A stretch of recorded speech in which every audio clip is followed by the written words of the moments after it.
Hey medical coding family, how's everybody doing?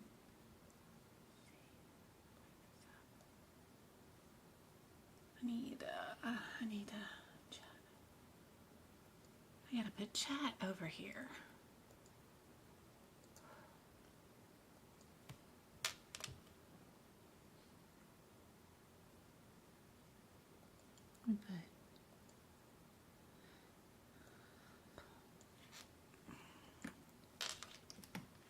There we go. There's chat. How's everybody doing? Let's see who's here. Hey, Go-Kart. Hey, Janelle. Can we go over vaccines? Yes, we can go over some vaccines. Also, it's a juvenile diabetic. Gets immunizations for school. Do we still use? Yeah, they still need their vaccine code, but their secondary code will be their diabetic code. But the reason for the visit wasn't for diabetes. The reason for their visit was to get vaccinated. So of course you're going to use your Z23 code. Hey Sherry, how's it going? Sorry guys, my tummy is not being cooperative today, so I was running a little late here. And I don't have TikTok up. So just YouTube. Where's Pen? There's Pen. All right. And I did 3 attempts on the exam. I thought I would pass this last attempt because I learned so much. If anyone has any tips. Just don't read the questions. Practice that. Absolutely don't read the questions. Look at the answers. Look at what 2 answers look similar. You got to practice looking for similarities. Even in the wordy ones, even when the codes end or start or the middle of them all have different numbers in them, there's still similarities. Something in those codes is similar, and there's a reason why they picked those codes. They're all excisions. They're all introductions, whatever it is, but they may be under different headers. But they're the same code, but in different sections. As far as the descriptor goes, they're all lumbar, right? You have 4 different codes, and all 4 different answers are child codes, and they all say lumbar. How do you pick which one is the right code, right? Well, that child code is under a parent code. The point of that question is to go look for each one of those codes' parent code. What's the difference in them? One parent is just an ectomy, a removal. One of them is an introduction into the lumbar. It's introducing something, right? One of them is an excision with a graft, and then the other one is an introduction into that lumbar section with a graft, right? So that's your differences. Figure out how to answer the questions from the answer point of views, and you're going to only go through that question to look for the word, did we remove anything, or did I put something in there? And that's it. You're not going to read these questions. You don't need to know who they are, what their diagnosis is, how long they've been having this trouble, what other operations they've done in the past, what meds they're on. All that stuff is irrelevant. You go straight to the answers and look at the differences between those answers and only look into the question to make one of those answers correct, right? If it's only an excision, then you know right away you get rid of the 2 answers that were the introduction, where you injected something into the lumbar area. You're only going to look at the 2 lumbar ones that were the excisions. The differences between the ones that were the excisions is whether you used a graft or not. So all you're going to do is go down to the bottom of the note and see if you added an allograft, autograft, or xenograft. You're going to be looking for those words that mean that you did a graft. And then you can pick your answer. If you don't see one of those, if all you see is an excision and then we closed it up, then you know your answer is one of them without the graft. If you're continuing to fail the exam, it's because you're either have worked in the industry and you're putting your in-life real job coding guidelines into the exam, or you are trying to prove yourself as a good medical coder on the exam. And if you try to do either one of those, you're just going to continue to fail. Take a broader look at the exam, meaning you step back, you let go of your I'm a medical coder hat, get rid of it, and just look at the broader view. Look at these answers. What are they asking? What's similar about them? And it will lead you to the right answer for sure. All right. Yep. Hey, K4. Hey, Jessica. Hey, Diana. Hey, Kimberly. Good to see you. Hey, Tasha. Good to see you guys. Hey, Mika. Let's see. Who else? Dana. Good to see you.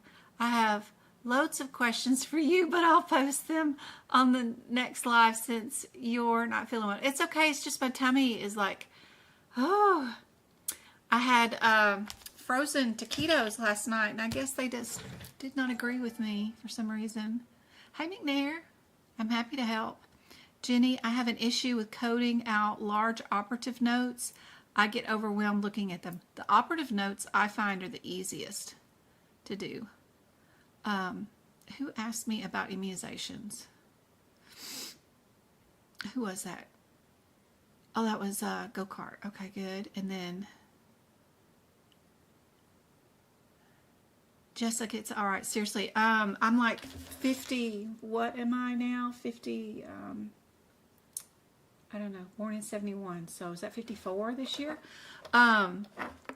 There's more odd, bad feeling days than there are good days at this point in my life. So if I'm here and I'm online, we've won the lotto. So ask away. Let me get our second screen up, and let me bring up this one. What am I doing? I'm on 2-1. All right. And then immunizations. Where is my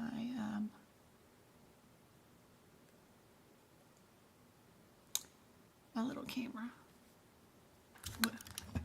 Are you showing the right view, or do I need to reverse that?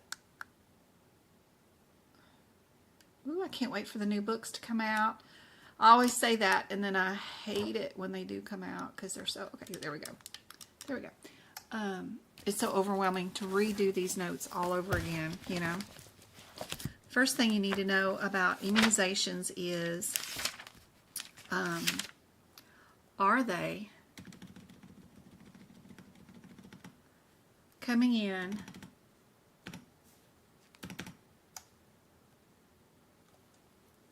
for a vaccine, or are they coming in for immune stuff, where we want to introduce immunities to a patient? Or do we want to give them a vaccine? A vaccine sort of gives them the disease, whatever it is, but it also gives them the fighting agent with it to so that patient's immune system can learn what that particular germ is and build up its own immunities with the help of that vaccine. An immune globulin or serums or the recumbent products are injecting somebody with other people's immune system stuff so that they immediately get the immune stuff, so that they don't have to go through the steps of feeling a little sick with that particular virus and then building up their own immunity. So the first thing you got to figure out is, what are we doing?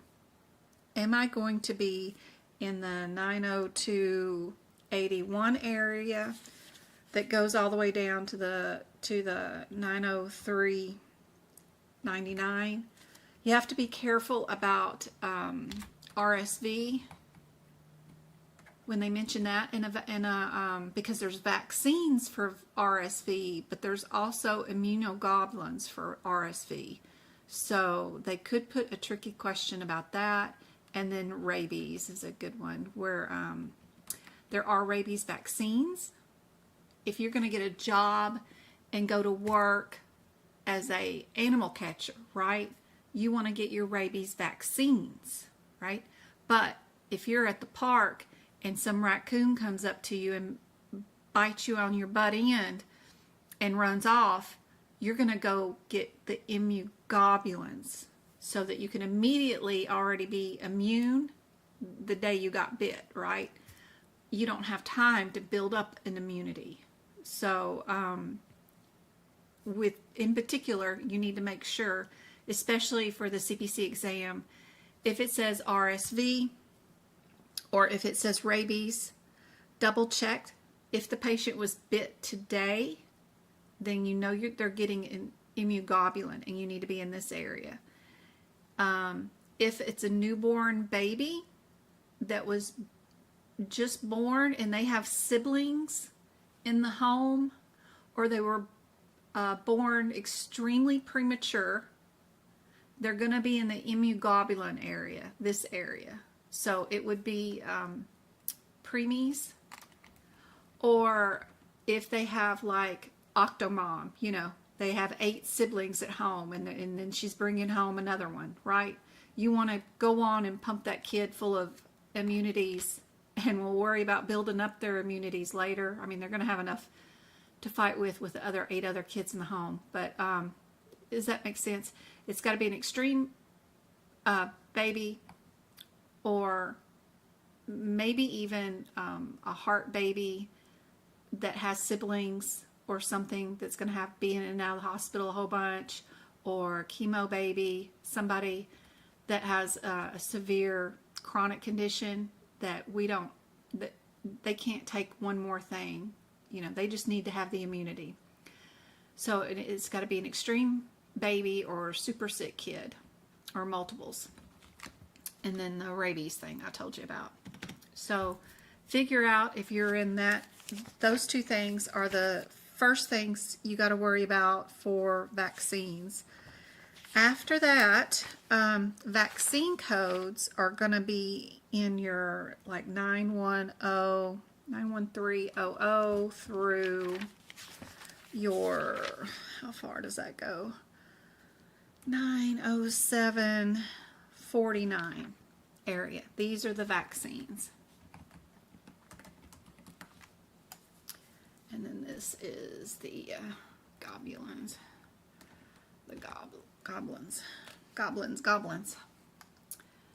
When they get either a vaccine or an immunoglobulin, you get to bill for the syringe, right? The syringe, the alcohol pad, the disposal of the syringe, which is your plastic container that has to be melted and all that stuff. And that's called an administration code that you get to bill with these. And certain ones only go with certain ones. If you're doing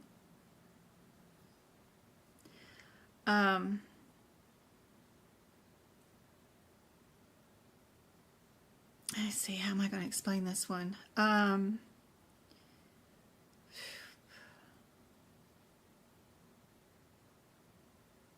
If you're doing the globulins, most of the time the administration code is like the 96365-ish area, somewhere around there to 66. If you're doing vaccines, your codes for, and that is super tiny, guys. I'm sorry, I'm not paying attention. Where are we at? Why is that so tiny? Is that big enough? If we're doing vaccines, there's two different types of administration codes.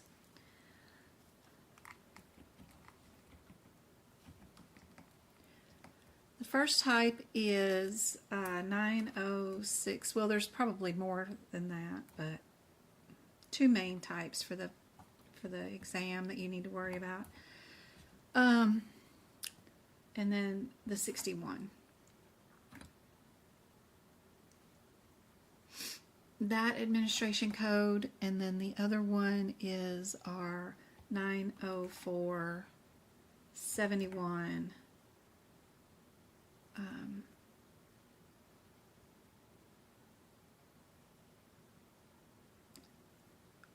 to 72. And this one should not really be. Why do I have?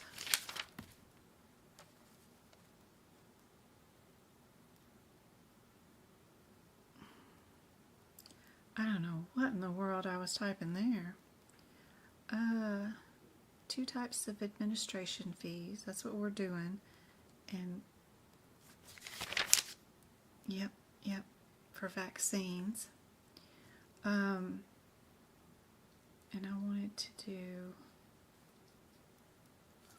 this is supposed to be 60. That's what's throwing me off.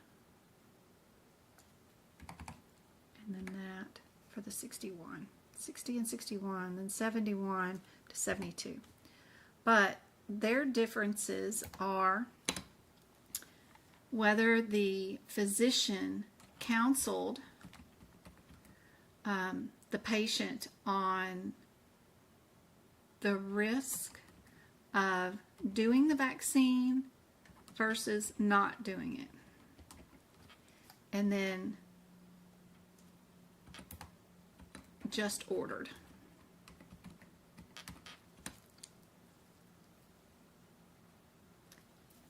So, is that right? Nope, there's a 4 in there. I know there's a 4. Here we go.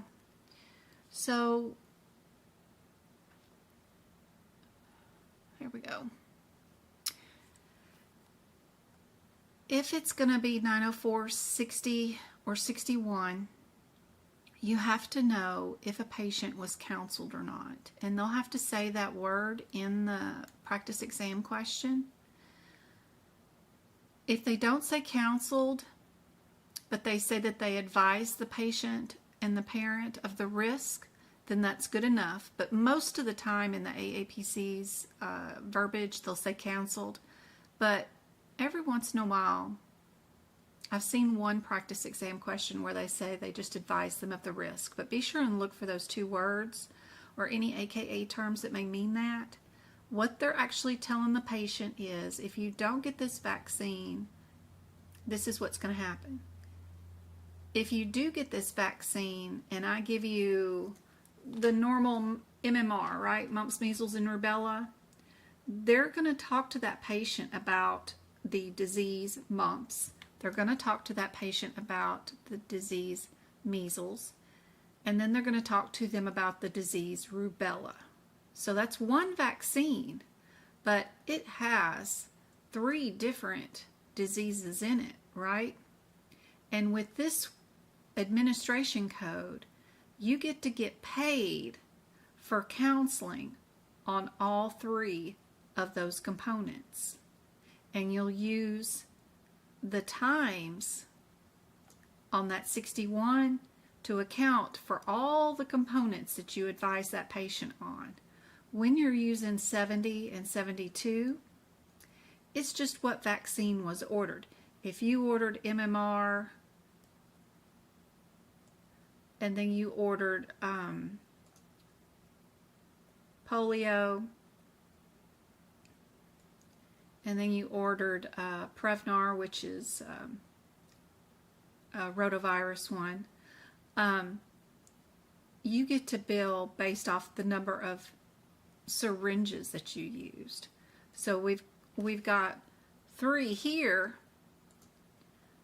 but we actually have 5 components of vaccines, but we don't have to worry about the components when you're dealing with the 71 and the 72. We just count the syringes. How many vaccines did we order? If they do the counseling, we don't count the syringes. We count the number of components inside each vaccine. That's why on my website it's super important to go to, let me get my website up real quick.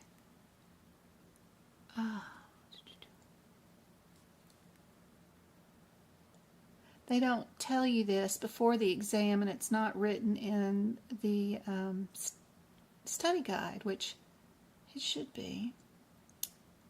As far as I remember, it may be, but I don't think it is. If you go to my website, come over here to the shared gallery. It's completely free. The website is medicalcodingbyjen.com. Just come here to the shared gallery. This is just a bunch of pictures that I have uploaded for you guys. You'll see these pink pictures. This one's baby blue. Twinkle Star uploaded them. Super helpful. What these are is, and you can make my website bigger by scrolling your mouse around, but make it bigger. There we go. Any bigger? I'm trying. Anyway, over here on the left, you have the CPT code in that first column. And then all the way on the right, you have how many components are inside each CPT code. So if you ever wanted to know that 90723 has 5 components in it, I have them all written out for you. So if you don't buy my notes where it tells you that, anyway, next to the code, how many components there are in each vaccine, and you want to do it yourself, and you don't purchase the notes, you've still got it on my website where you can go look it up for free. So super helpful there. So we can do an example real quick. Let me show you. Get this off of here. Let me go back to my Word document.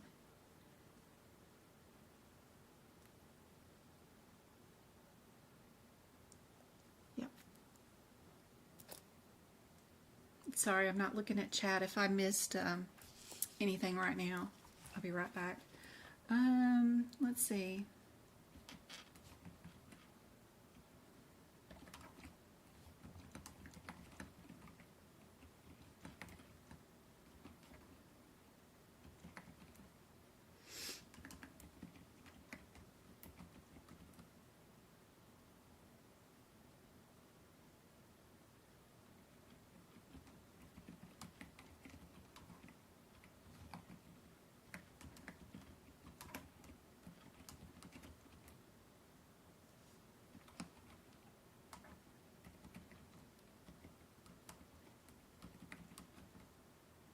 Ooh, Lord.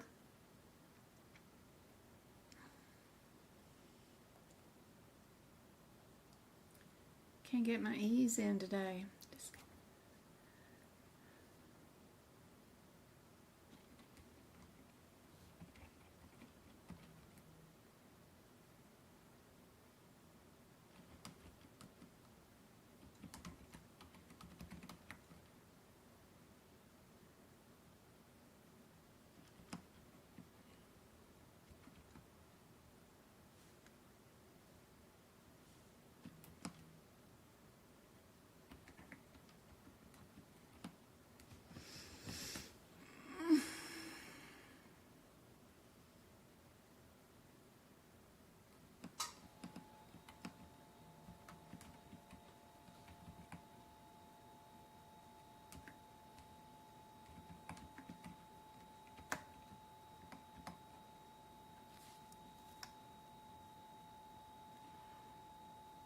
Okay, with this example, what is going to be our vaccine CPTs?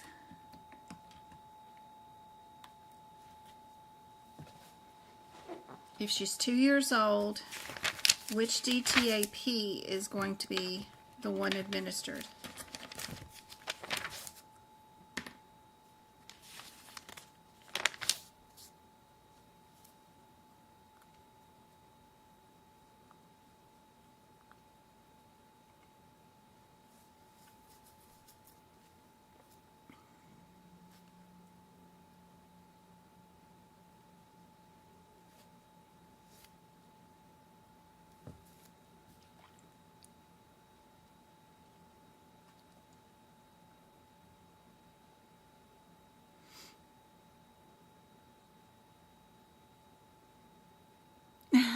Dana's streaming her other class while she's watching this one. Oh, that's cool.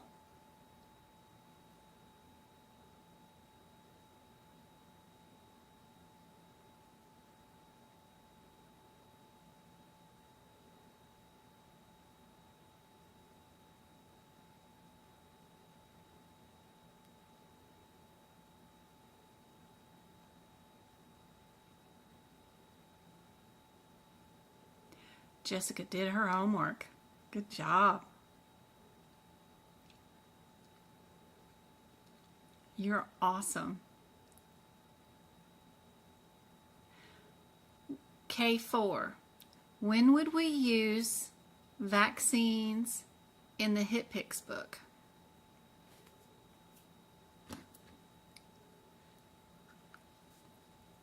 You're welcome, Go-Kart.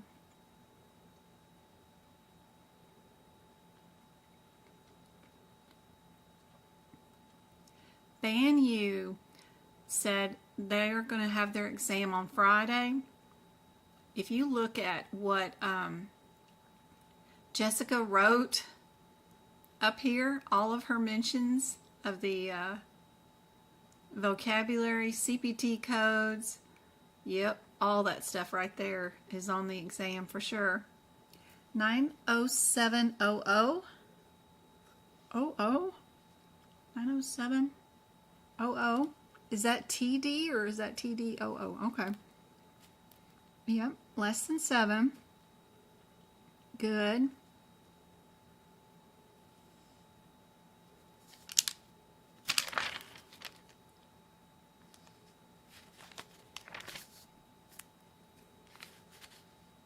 Yeah, I like that code. All right. 90700. What's our code for a HIB?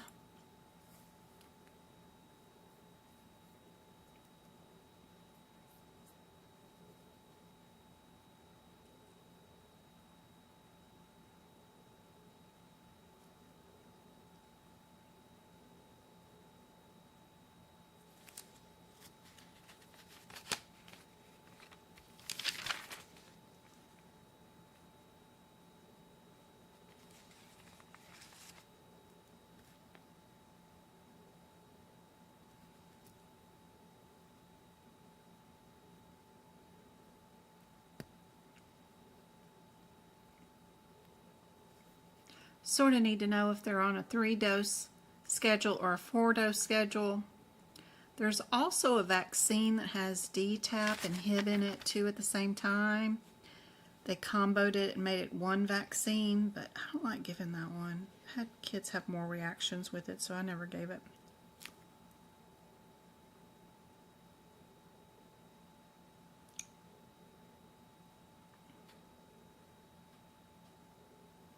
Pediarex is great. It has a ton of stuff in it, and it never gave the kids any trouble at all. We could use the 47 or the 48. It just depends on how many they had. 906, 48. Could be 47. It just depends on how many HIBs they've had previously in the past. And then Prevnar. Where is Prevnar? Another cool thing about those pages on my website and why you need them is a thing like the name Prevnar that I just said out loud is more of a manufacturer's name, not the name of the vaccine, like the DTaP that I just told you about. That's not a manufacturer's name. But in that shared gallery, on those pictures, they also give you the manufacturer's given name that they like to call it. Prevnar is down here. It's called Prevnar 13. It's made by Pfizer, and the code is 90670. So sometimes the physician may say the brand name, which is listed here on this chart, and sometimes even the medical question, practice questions may use some of these names like ProQuad or Pediarex or what have you, instead of telling you the separate administration names of them, like diphtheria TT with acell pertussis.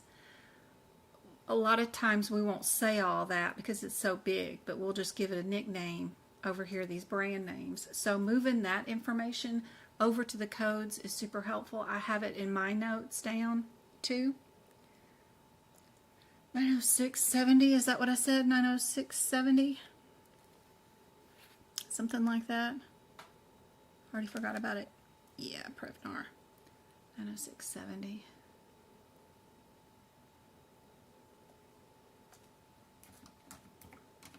Now, what administration fees are we going to use for this one? Are we going to use our 90460, or are we going to use 90471? Which one are we going to use for this patient?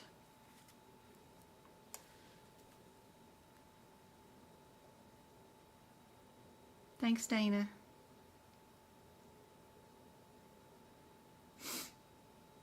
I have 677.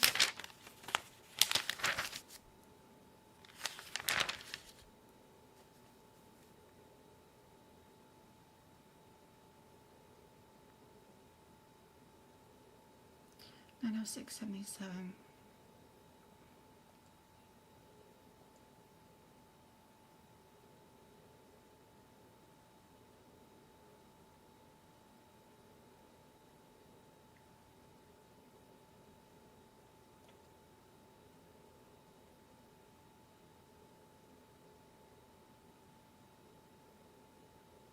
$906.77 is called Prevnar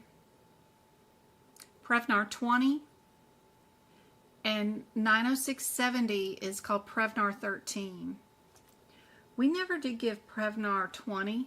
I've never seen it given, and I've never given it. It's 20 variants, where the Prevnar 13 is 13 of it. The 90671 is also Prevnar, but I've also never given the 90671 in my office. That's made by Merck, and it's called Vacuvance, but they're all Prevnars, 70, 71, and 77, but personally, I've only ever given, in my history, I did peds for like 20 years, the 90670.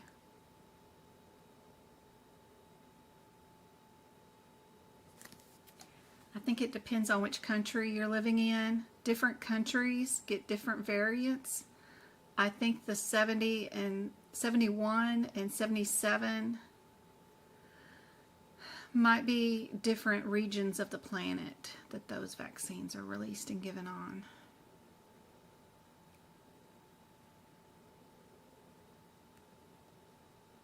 But anyway, which administration fees are we going to do? Is discussing and advising the same thing? You tell me. If we're having a discussion about appropriate risk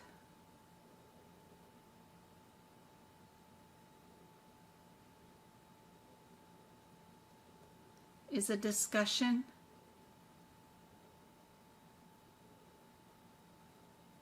about risk, a one-sided thing or a two-sided thing, you know. If the doctor's speaking about risk with ordering vaccines, you tell me, what are you going to pick?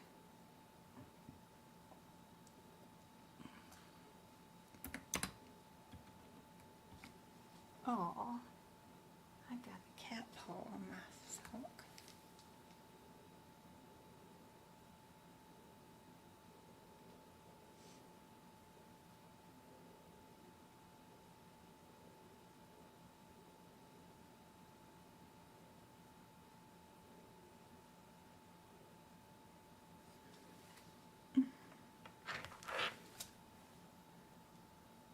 Yeah, I think so. We'll do 60. And then how would we bill for however many components we've got, right? How many components does DTAP, HIB, and Prevnar have in it? We'll have to go back to our little handy dandy chart on our website to look and see. 90670 has one component in it. DTAP by itself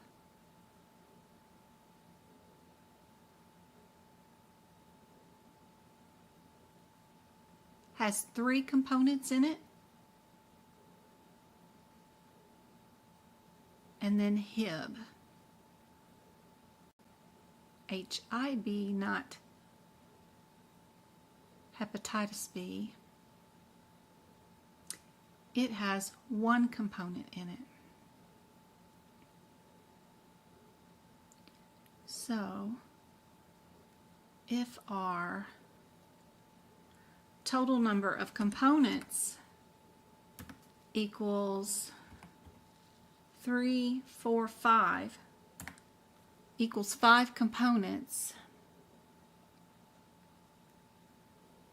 If our total for our vaccines, component-wise, equals 5, is this how we bill right here? What do we do?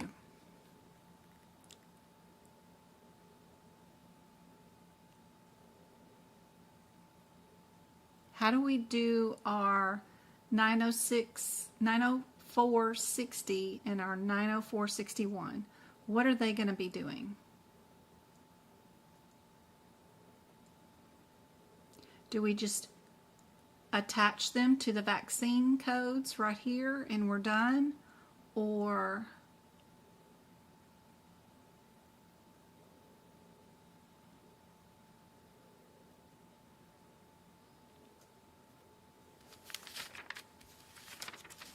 I've already discussed our diagnosis code is going to be Z23. Anybody know what your CPT code is for your office visit? What is that going to be? OV code right there.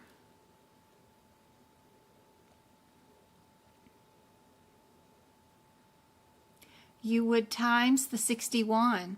Close, Kanisha. We need to also times our 60. How many timeses are we going to be for number 60? And how many timeses are we going to be for our 61? Because they both get times by something. How do you figure that up? Anybody know what our office CPT code will be for that visit? Are we going to be like a 99203? What are we going to be for our office visit for that day?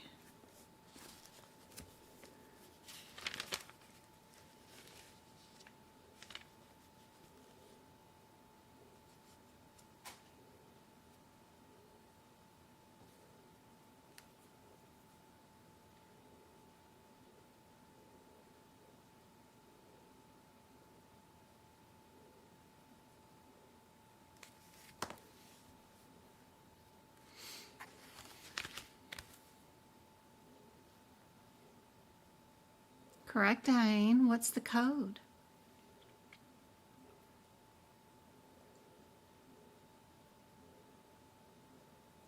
Close, Kanisha, close. How many have I got in here tonight? We got 30 of you guys in here. Anybody else want to try?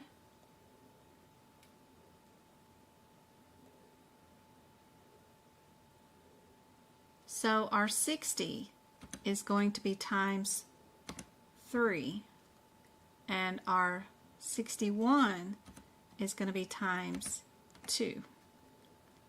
The reason for that is one component per vaccine will be involved in the rationale of 60, and then what's left over after you remove one will be in 61. So one component from each vaccine goes into 60. That eliminates any components in HIB because it only had one component. Prevnar only has one component. DTaP had 3. If I subtract 1 from it, we've got 2 left over. So that's where we put the 2 right there. And then our CPT code for the office visit, 99392 for our wellness visit.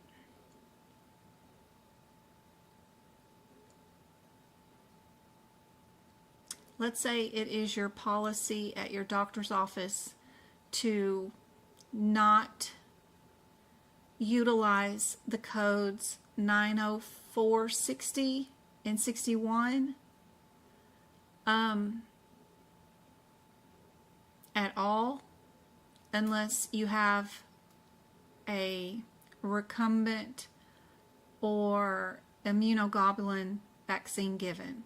That anytime the doctor documents they've discussed risk, that means something totally different to your office, and you've been told just not to use the 90460 and 61, that you have to use the 90471 and your 90472. How would you do this same example if you were not doing the components? What would be the answer? Do we leave it just like this? Or do we times anything?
Good job, go-kart.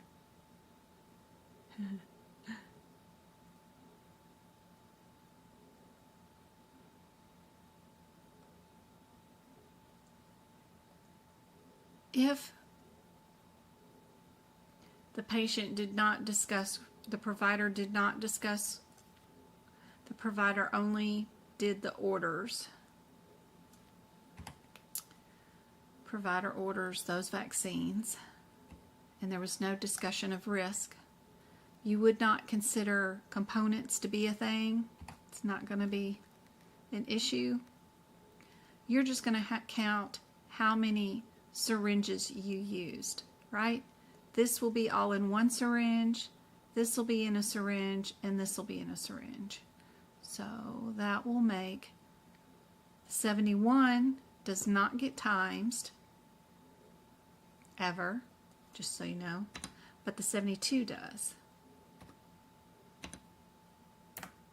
There you go. That says we gave 3 vaccines. We had 3 vaccines given. We have our wellness, and we have our diagnosis code for the day. It's a lot to learn. Just know you won't get it right away. It'll take some playing around with. Don't stress. If you get a question like this on the exam, it'll only be one question. There's 99 other ones to worry about. Just know that if you see the word counseling or risk, go look for the 60 and 61 code. And you want to see 60 timesed and the 61 timesed, both of them. If there's no counseling, no discussion, just an order, you want to go find the answer that's got 71 and 72 in it, and 71 is never timesed. Just write you down some examples, just like that, something simple, and then don't stress about anything else. Remember that if you're trying to treat premature babies or a particular animal bite today, that you're not going to be in the vaccines, you're going to be in the immunoglobulin area. And then other than that, you'll be in the vaccine area. Besides your super preemie babies. But anyway, hopefully that helps. Now let me see what in the heck I got to do with Jessica's stuff. While you guys work on this 6000 code question that I had left over from Monday's live.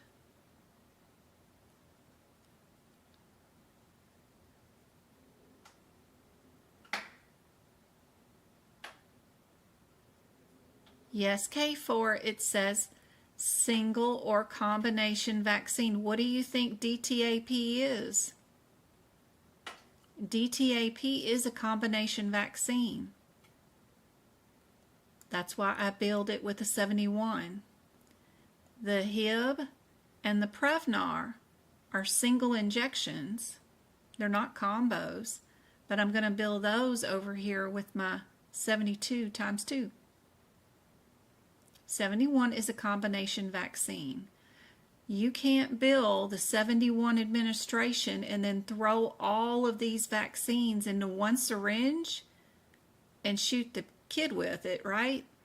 You're not going to do that.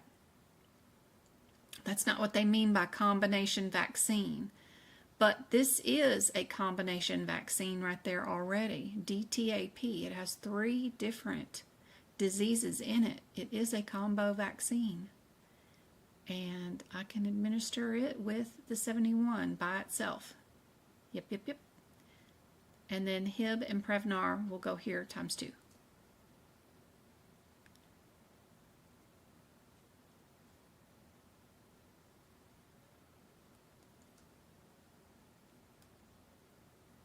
All right, Jessica says okay.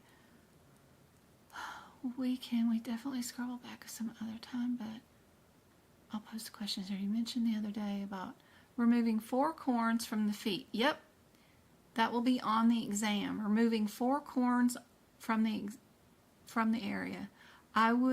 Would that be 110?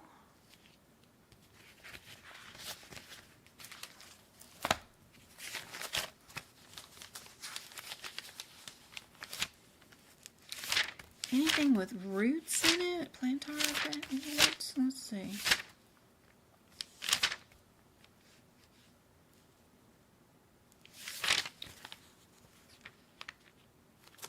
I think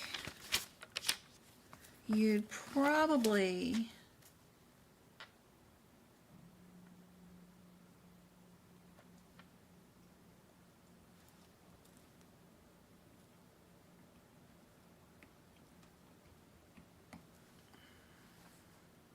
Yep. You're going to end up being here in your 17,000 code area for warts. Wart removal isn't, I don't know if you call that an excision. It's not a biopsy. It's not up there in that area. It's going to be over here in the destruction of benign or pre-malignant lesions. So if we look at the 17,000 codes, it's going to destroy pre-malignant lesions like keratosis. That's not it. Our 1704 is the same thing. If we look at 17106, we've got destruction of cutaneous vascular proliferate lesions. That's like hemangiomas, port wine stains, Mongolian things, congenital nevuses and stuff. I put a bunch of examples for all of these in my notes for you guys. And then if we keep looking and go to the next page where we've got our 17110, it says there's a destruction of benign lesions other than skin tags or vascular peripheral lesions. So this is where you put plantar warts, your papillomas, and other things. I've got a whole list of what they are listed right there. So I would code removal of 3 warts at the 17110 area.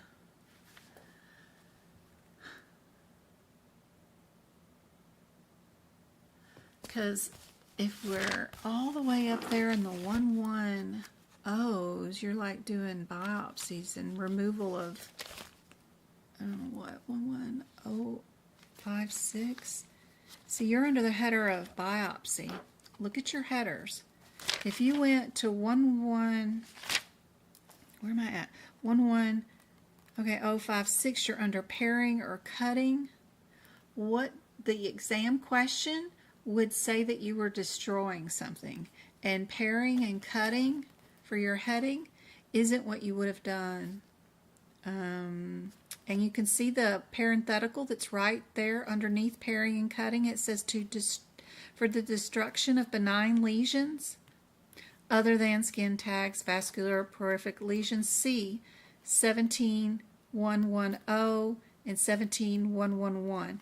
That's what they want to know. Do you know that that parenthetical right there is telling you to go to that code that I just told you about, which is where I have my notes saying AKA plantar warts.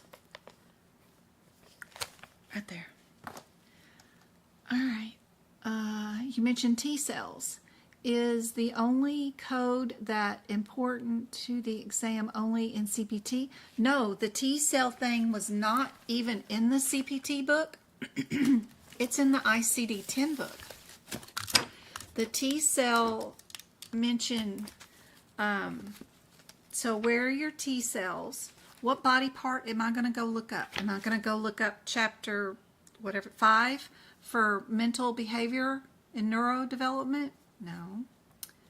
Where would I be if I wanted to look up T cells in the ICD-10 book? Where would I be? What chapter?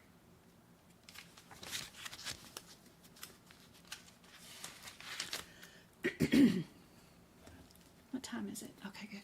5:30.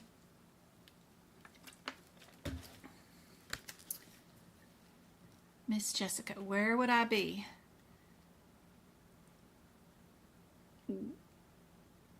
Where are you at, Jessica? Everybody's doing B on that one. I think you guys got it right. I think that might be one that I went over the last time we were here. And and I believe we did this one too. This one was a case. Are we in H40 or are we in E10? Are we a 66170 or a 72? Do we need the RTs? Do we need the 52s? What would you do in this case? You guys can work on that one while I finish up with Jessica. Is she around? So Jessica, if the question that appears to be on one of those national exams, if you come to your ICD-10 book and you go to chapter 4, is it? Your endocrine section, it talks about, if you have the AAPC version of the 2024 book, on page 537, bullet point 12 here, it talks about the anatomy of the thymus gland and that thymosin stimulates the production of the T lymphocytes, white blood cells, or aka T cells, that are critical cells of the adaptive immune system and protect the body against the invasion of foreign microbes. This is the statement. You need to know where to find it, and that was the homework, was to look inside your ICD-10 book and know that T cells are produced by your thymus gland.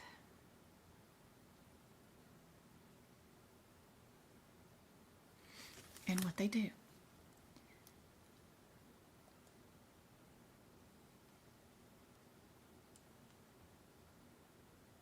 This one's D.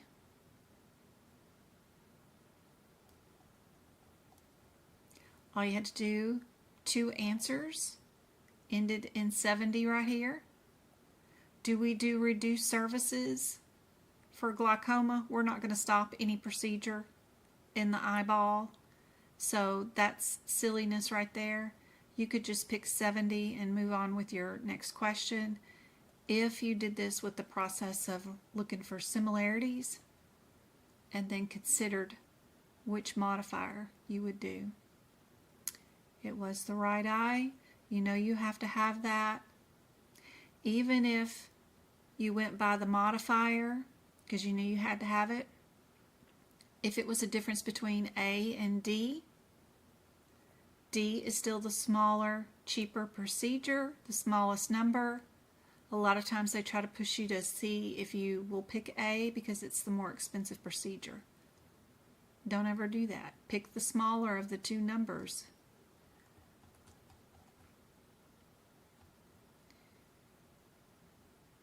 This one's new. There's 2 of them with the 3-6. Would we need a 50 modifier? Are we in that area? Or do I need to move to 33 or 21? Let's see what else to Jessica's questions.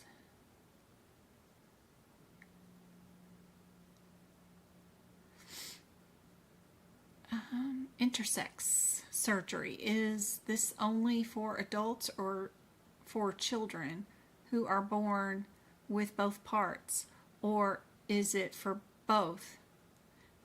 Good question, but it is just those 2 CPT codes, and just knowing where those 2 are in the CPT book is all you need for the exam. So you're good there. For the itchiness, it's just a definition on the pruritus. What does it mean? What anatomy? What's going on with the body when you have that particular diagnosis? MIPS.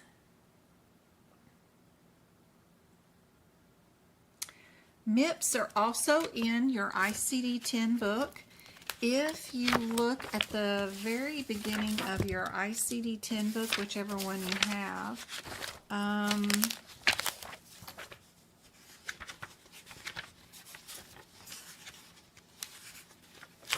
there should be some symbols and conventions, right?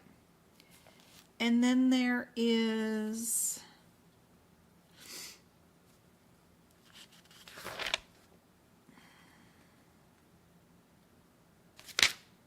it pink codes?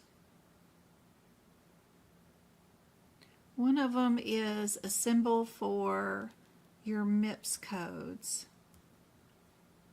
And then when you look at the codes inside your book, they're going to be labeled as MIPS, M-I-P-S, with that color. And they just mean that the doctor needs to be more specific if they want to get paid for their visit.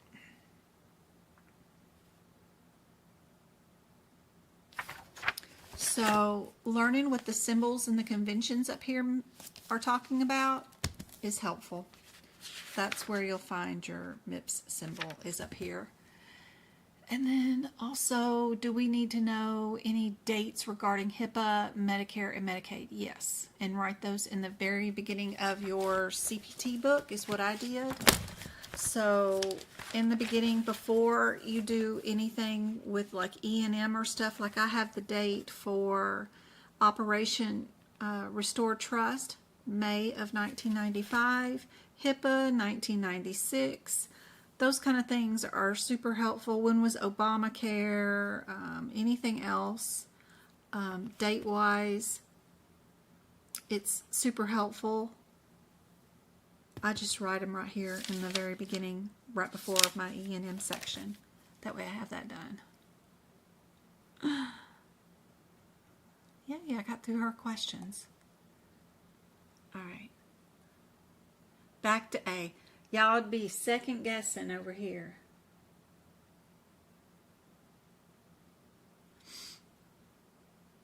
All right. 694. Where are we at? 694. What have I told y'all about second guessing? Oh my Lord. 694. 69436 is under what header? Timpan. What did we do today? My ring with insertion of the tubes. What do my notes say?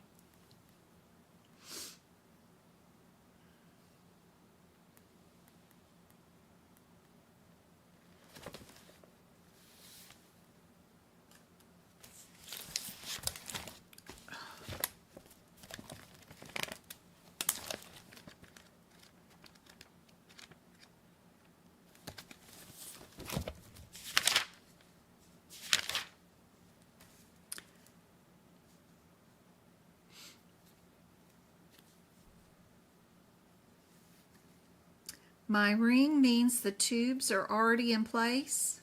The timpan means that we're placing the tubes. My ring just means middle of the ear. It doesn't mean a particular surgery, but we're doing tube insertion into the middle ear. That's all this procedure name means. It doesn't mean come to the CPT book and only pick a code that starts out with the word myringotomy. You need to find the code that says we're inserting tubes in it. And the procedures listed here that are the ones where we're placing the tubes are only the ones that start out with the word timpan. So 36 is a timpan. 21 is venting the tubes. 33 is a timpan also. What's our differences?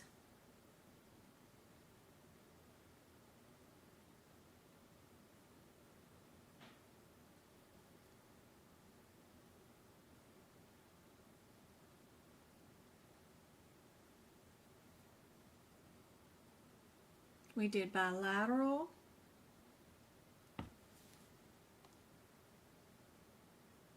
Do we need to have the 50 modifier? It says here for bilateral procedures, we will need our 50 underneath most of these codes.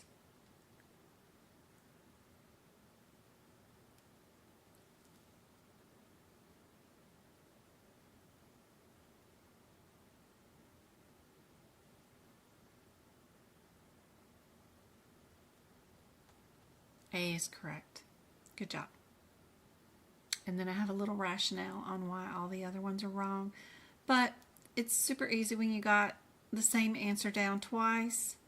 And they just wanted to know, did you notice all these parentheticals that say for bilateral procedures, report that code with modifier 50. So, super helpful. They're just checking to see if you know what a parenthetical is.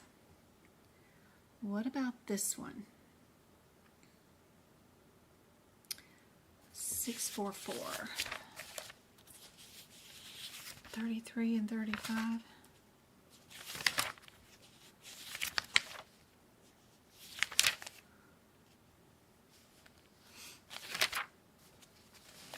You need to know your body parts for these versus your 83 and 93.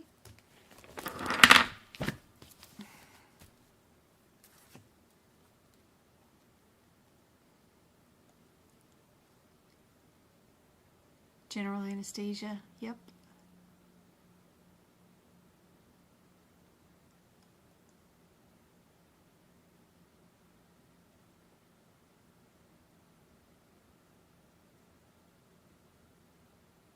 What are we doing today?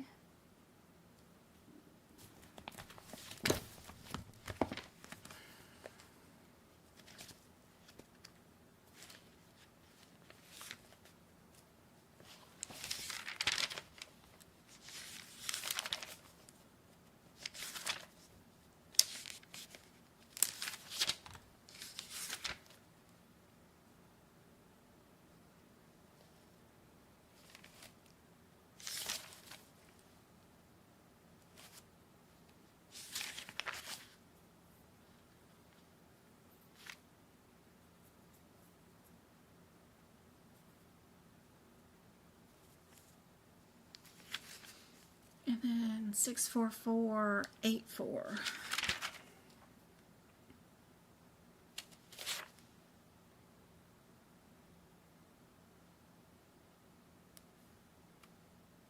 Six, 4, 6.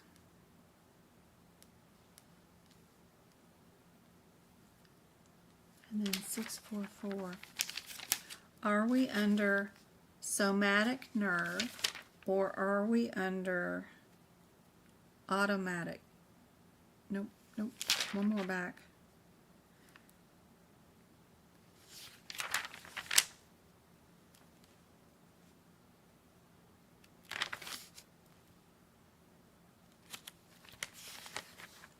Six, 4, 4, 83, 93. Are we under extracranial peripheral nerves autonomic system? Are we under diagnostic or therapeutic agent for the somatic nerves?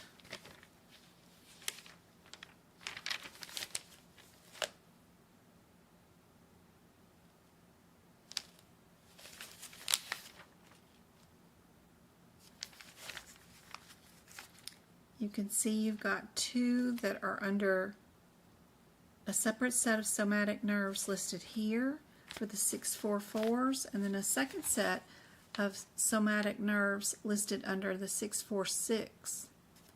Since they have the same headers, do you know the differences between these two sets of treatments? One of them is for diagnostic or therapeutic reasons. The other one set is a set to destroy. So the first thing you have to pick out for this question is, am I treating or trying to make the nerves better or diagnose something, or am I here to destroy something? That's the first thing to think about. You'll look through your question, find the word destroy. That makes it a whole lot easier since they're both part of the same sort of nerve sets. That'll let you know to get rid of these. If you were doing this treatment not to destroy, but to try to provide some relief or give them a diagnosis, you would be in the 33 or 35 area. But since you're here to destroy, we're going to be in the 83 or 93 range. Now you can just look up your differences. Or do I have it backwards? I have it backwards, right? I have it backwards. Always do that. The numbers. Always. We're going to be back here with the 646s. 644s are for the therapeutic. 644s are for the therapeutic and diagnostic.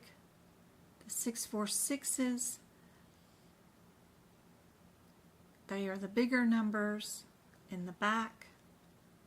Same set of nerves, they're both somatic, but 644 is for therapeutic or for diagnosing an issue. 646s are for destroying. Now we just have to figure out, are we a 33 or are we a 35? 33 is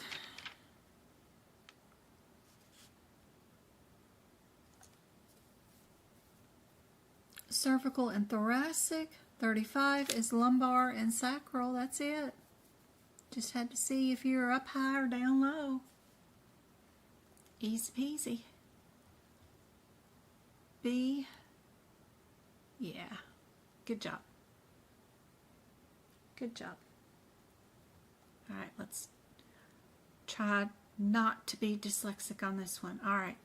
We've got a ton of them. They're all in the 630 area, but are we in the 05, 17, 42, or 47 range? 630. Where are we at with the 630s? There's the 42 and 47.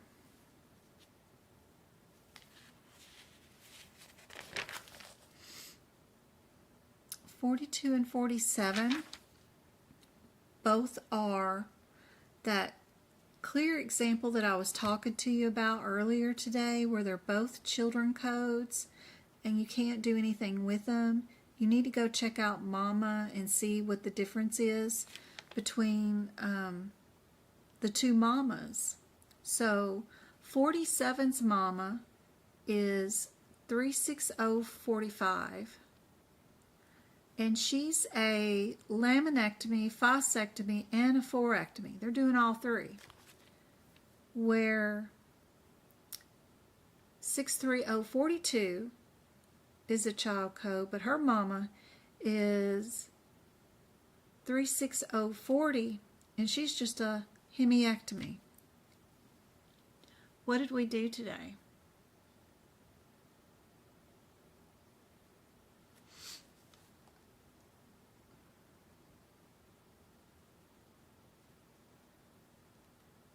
There's a lamy. There's a forectomies.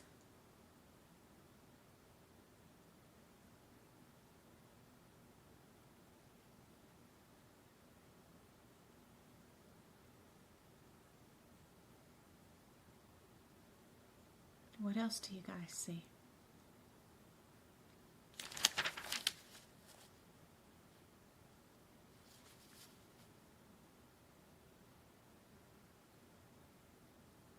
They also did a resection of the face, the fascectomy, but they didn't say the name of the procedure, which is facectomy, but they said resection of the face. So there's all three. There's that one, there's the laminectomy, and then there's the forectomy. So we did all three today. So no matter what, the only one that has a mama that has all three of those in it is going to be A.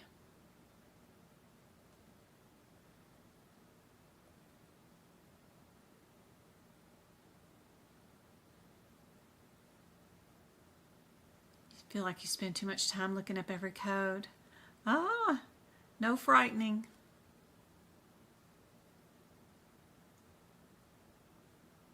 Good job. We got time for one more, and then I gotta go get Travis. All right, we got the 694s. Remember, if you're part of the website's membership page for the extra practice questions, these questions and the rationales are on that page, published with some anatomy charts and stuff, so it's super cool. So you guys can practice them again and again without me being around under the spinal surgery code section. All right, 694. Where are we at? 694, middle ear. Are we a 20 or a 21? Both are my rings.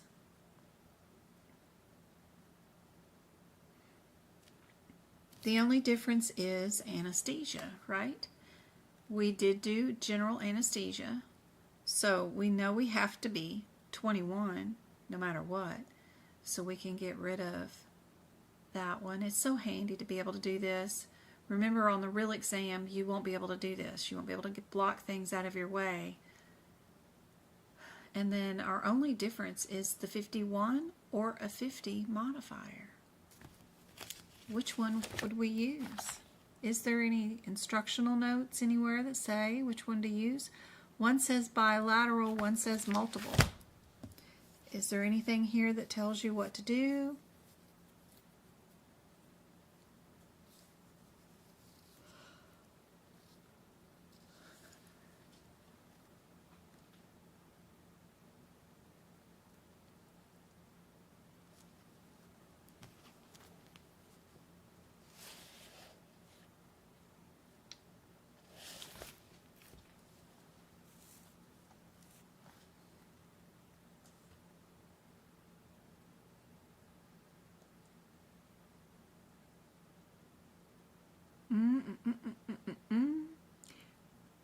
Sherry's got it going on today. She did the 51 because the patient is getting the 2 procedures, indicating that one procedure was performed on the patient by the same physician on the same session.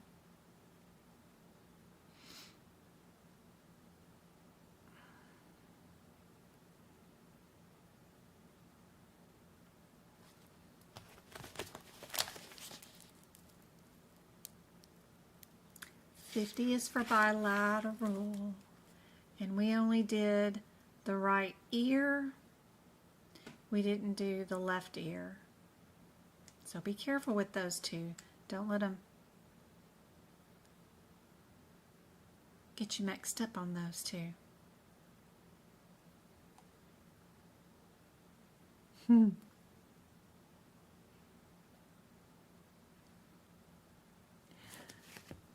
I hope that was helpful. Thanks for all the cool questions today. I hope I answered all of those. Best of luck to you who are going to take their exam on Friday. All those areas we discussed today are super helpful. The main thing is they want to know, do you know how to utilize these books? Do you know where your parentheticals are? Do you know where your guidelines are? If you needed a definition, where would you find it? Those kind of things are super helpful. They're going to ask you about a drug overdose or a diabetic medication machine failure. You're going to have somebody who's having a mental breakdown, counseling. Those kind of things are always on there. Going to have a hypertensive situation, maybe even a CKD diabetic. You're going to have twins or triplets, removal of the corns, We now know about that parenthetical that we need to be in the 17,000 area.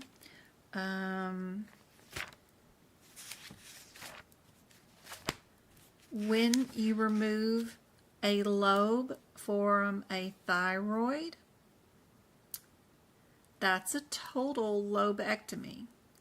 Even if you do not remove one from the other side, like the left and the right, like you got multiple, it's still a total, even though you got more lobes somewhere else. It's not a partial when you remove one lobe. If they take part of that lobe out, then you're talking partial. But just because they leave the right lobe alone, but then they take the left lobe, does not mean it's a partial. That means you did a total lobectomy. So that's a clear distinction that's usually on the exam. If you're doing the bucket handle repair, the meniscus repair, it doesn't matter about the route into the body being medial or laterally. It means whether you repaired something medial or laterally. If you did both, your, what code is it, my guys? Let's forget. Oh, I'm in respiratory. That won't do us no good. If you did both, you are an 80 code, a 29880, but if you only did one side repair, but you went in on the other side, then you're an 81. So don't get confused when you go into the knee laterally, but you only fixed the tear or did a stitch on the medial side. Just because they said the words lateral and medial in the same question does not mean the answer is always going to be 80 where it says and. See what you did laterally. If all you did was stick a camera in and look in and see that the compartment was fine and you moved on, then you do not pick 80, you pick 81. That is super helpful knowledge. Be sure to know the differences between your POS codes, place of service, between 31, 32, and 33. I recently went over this, and if they say a patient was in a nursing home but only got meds dispensed to her, but a physician came out and visited her that day and saw her for glaucomas or whatever, you're not going to bill 31 for skilled nursing facility. You're not going to bill 32 for nursing facility. You're going to bill a custodial care facility, which is 33, because all the custodial people do is pass out meds. They're not giving any skilled nursing. They're just keeping up, hey, Georgia, you got to go take your meds at 2 o'clock. Here, take your meds. That's it. She's cooking, cleaning, whatever. They might even be cooking for them, but she's getting up, ambulatory, running around like crazy. She's fine. But she's not receiving any medical, like nursing care to get her back up on her feet, you know, like physical therapy or whatever. So that's a cool one that a lot of people miss too. But I hope this was helpful. I got to go run, get Travis. I will see you guys Friday. It's early on Friday. I don't even know. I got to make sure I can even make it at that time because I had to reschedule the kids' dentist appointments for Friday. Travis has a parade on Friday. He's got a walk in town, and it's homecoming football game Friday night and a Saturday night dance for both the boys. So Friday's crazy. I tried to sneak in a session on Friday, but I forgot that I rearranged their dentist appointment for Friday because they don't have school on Friday. Anyway, check the YouTube page for that, and I know I did it early, but I think they'll be done, I'm hoping, with the dentist, and we'll be at home for just a little bit before we have to go to the parade. and do that. We got to pass out candy and stuff, so I don't know what kind of parade. I guess homecoming parade. Yeah, so it'll be too fun. I got tutoring, I think Sunday with a couple of people, and tutoring tomorrow. So I love you guys, proud of you guys, and you got this. Just be sure to look at the answers, look for your similarities, and pick the smallest number. That will help out a whole bunch on the exam. I know it sounds stupid, but it does work. I hope this was helpful, and I will see you guys tomorrow. You're very welcome, guys. Sorry to run. There's always the YouTube videos. I know, there are years of YouTube videos. Yes, please go look at the free workshops too that are there. 75 questions you guys could practice, plus my website is full of practice questions now too. So, and there's pocket prep. I hope this was helpful. I'll see you guys later.